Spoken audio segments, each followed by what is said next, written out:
One pitfall that people encounter when building data access layers is loading too much data into their objects up front.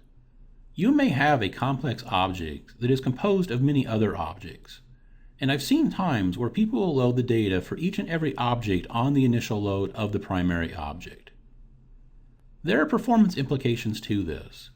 Depending on the depth of your object hierarchy, your data access layer may have to issue a large number of queries to load data for each of the constituent objects, or it may be running some relatively complex join operations. So in these cases, the application and hence the user will be waiting on the data access layer while it loads all of the data into this object.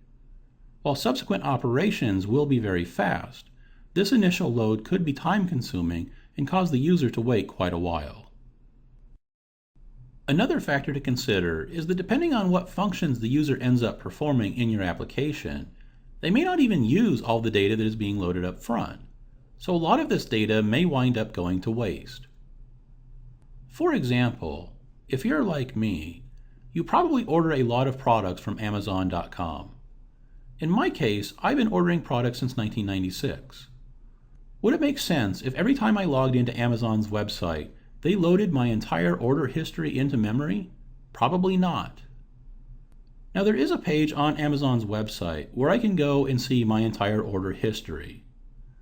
Most likely, this data is only being loaded when I go to that page. Since I don't go to that page very frequently, there isn't a need to load this data up front. In fact, loading all of that data up front would probably degrade my experience every time I initially browse to Amazon's website, because they would be taking time to load a bunch of data that I'm unlikely to need and unlikely to care about.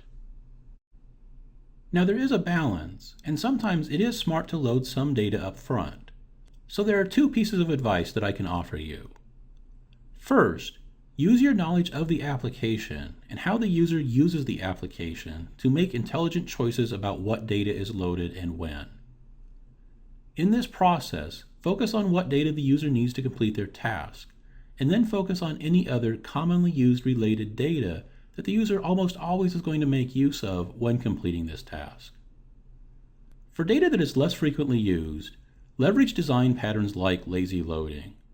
Many ORMs support lazy loading out of the box, or if you're writing your own data access layer, there are other courses here on Pluralsight that can teach you the lazy loading pattern.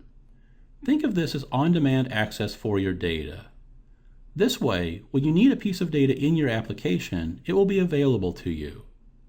At the same time, though, you delay loading this data until you're sure that you really need it, so you eliminate any waste of resources by loading data that never gets used.